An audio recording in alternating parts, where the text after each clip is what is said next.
The Shark Robot Vacuum Air 6 issue, where the robot's bumper isn't moving freely, can be caused by temporary glitches in the vacuum's firmware or obstructions on the bumper.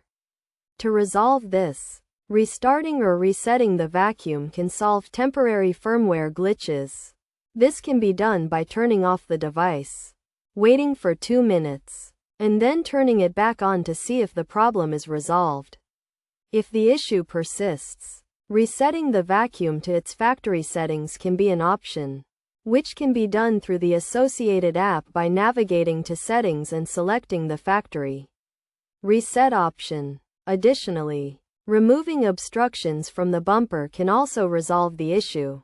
To do this, the device should be turned off or disconnected from its power source, and then the bumper should be examined for any debris that might be obstructing its movement. A dry, soft cloth can be used to clean the bumper, and then the device can be turned back on to see if the issue has been resolved. By following these steps, the problem with the Shark Robot Vacuum Air 6 should be fixed.